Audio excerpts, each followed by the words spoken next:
and I think get into a little bit of the tariff stuff first, just so you guys can, maybe hear how it is affecting American businesses. But I'd also like to provide, from my perspective, why I actually think this is necessary for our country. And obviously the verdict's still out. We'll see what happens. But there's a reason this is happening. And what I'll say is, when you're 30 trillion plus in debt and there's no plan to change that, we all as Americans have to have the acknowledgement that that is not that's not sustainable. I don't remember the specific number. I think I've mentioned this before, but there's a certain number when it gets to, I think it's 50 trillion, that will actually, the interest on that alone in 1 year will exceed our GDP. I think I heard that somewhere, which, imagine that. You're never paying that off. We are getting to the cliff. And unfortunately, I think, my opinion is, I think the politicians kick the can down the road, because you don't want to be the congressman that cuts funding to your district, right? And all that pork spending we had, and then you're worried about losing your next election, or these politicians that are pumping money to these defense contractors and then getting kickbacks and, building massive wealth while they're in Congress.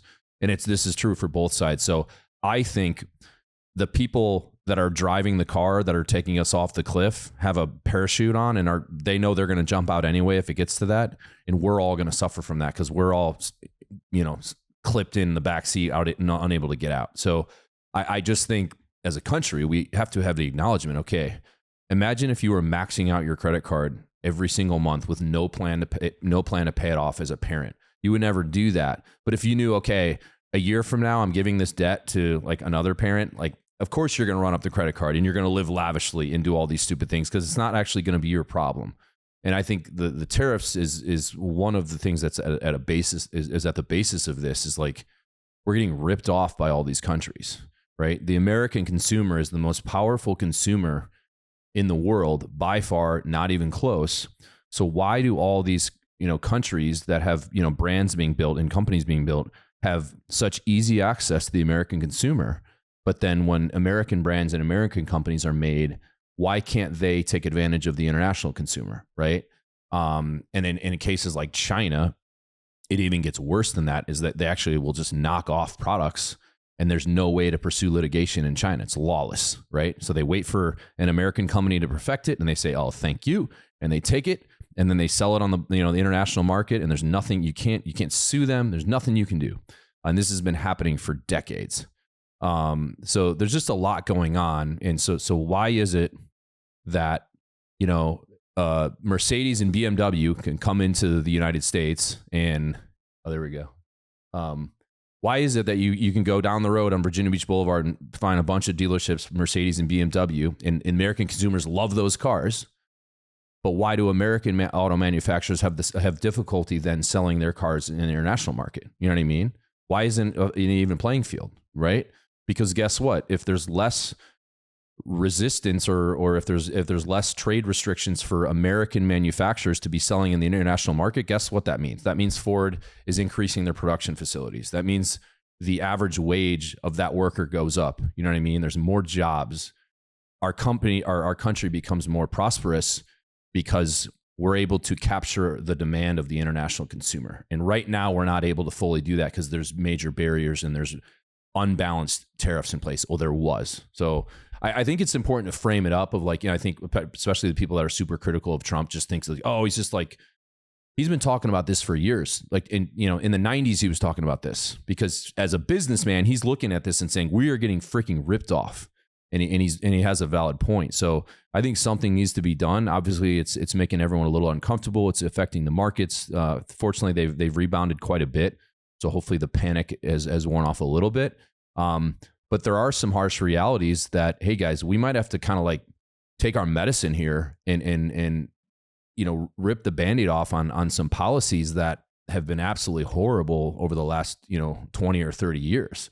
And Tony, we talked to the team about the de minimis exemption.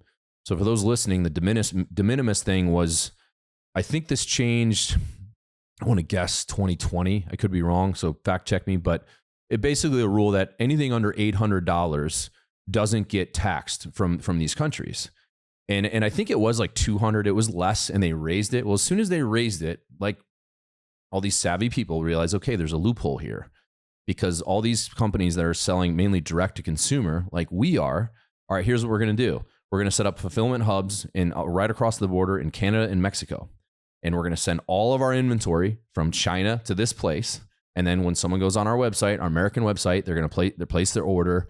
And then daily, they were running it across the border, right, to another facility, and it was getting shipped out. So people never had to pay the company, like a company like ours would never have to pay any customs on those goods. And it gave them a competitive advantage. So they all started setting up right across the border. You know, that's the 321 rule. You and I obviously were looking into that for Born Primitive for a while. Well, we realized this is just this de minimis exemption is just getting exploited. And I think the idea was, from when I read into it, is meant to simplify. Like, all right, you go to Europe, you buy some stuff, you come back, you're going through customs, you have to declare something. And it's like you bought something for $300 and now you have to like declare it. And it was just too much, right? It's like, all right, raise the amount. It's still not a ton of money, but obviously for companies that have an average order value of $100, that's going to be 99.9% of your orders you can still do and not have to pay customs on, right? So that we just got rid of that, and companies like Temu and Shein were really disrupting, the market for, even brands like us, right? Or let's say you have you're an American brand that sells like kids clothes, right? Well, guess what? If you go to Temu, you can buy, I got a 4-year-old girl, so I am that customer. I would go to Temu and I'd buy 10 dresses for $110, right? And they were actually pretty decent because it was coming straight from China and they're never paying customs. There's no middleman. Like they're getting made in the factory for probably $4 and they're selling it to me for 12 and they never pay customs. Now it takes a couple weeks to get it, but how does that person that's selling that dress for $40 on some boutique, kids clothing website ever compete? Even for someone that I would say has a bit more disposable income, like I'm doing okay, and I'm still lured in by their meta ads, right? And I'm like, wow, that's actually a really cool dress. It's spring, before I know it, I'm that customer. Well, guess what? They're not able to do that anymore, which is good for all of us because it allows some of these other brands to compete again. So yeah, does it suck? You're not going to be able to get your 4-year-old daughter a $12 dress. Yeah, it does suck, but it was also a little too good to be true. You know what I mean? And it was because they were taking advantage of the exemption. So they got rocked overnight when this thing expired. I think it was May 2nd or May 4th? I can't remember. And that's a good thing, right? Because they were able to undercut so many people. And a lot of the sites that you'll notice, like I get hit with a lot of meta ads and I click on them.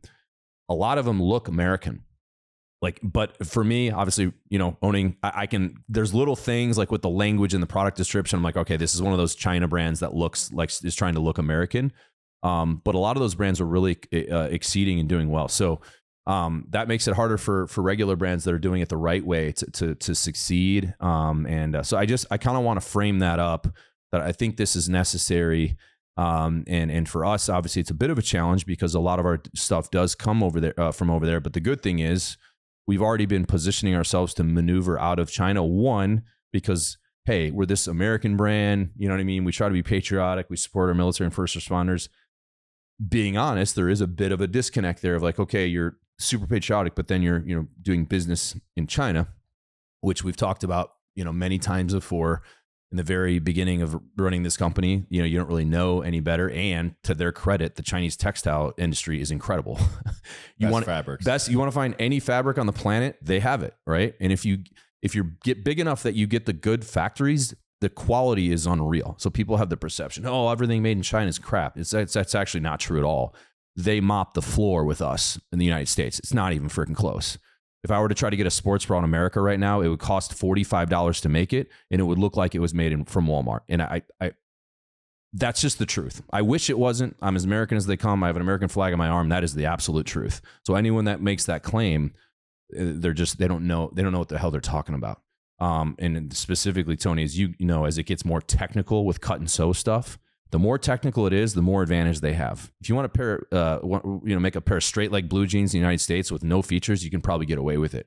You want to make a hunting pant that has 12 pockets and all these unique features, send that to one of these facilities in the United States and say, hey, what's it going to cost me to make this? One, they're going to say, holy shit, this is really complicated. And two, they're going to say, yeah, we can make it for $160, right? And we know that. So it's important that people know there's a reason why all these companies do that. But at the same time, there are other options, and it doesn't necessarily need to always be made in the United States. So for us, we're maneuvering into some other countries. That is honestly good business anyway. You should diversify your supply chain. But two, China is a adversary of the United States. Now, I don't think the people necessarily are. That's why I don't really have an issue with like supporting like that kind. It's more the government, but that still does remain. I mean, they're a near peer competitor to the United States, and we have to acknowledge that. So kind of long-winded there. I'm definitely freestyling tone, but I at least wanted to frame that up so people kind of can wrap their head around from a business owner's perspective, like one, how this can affect businesses, but also the reason, we need to do this as a country. And I think the deficit is the biggest thing.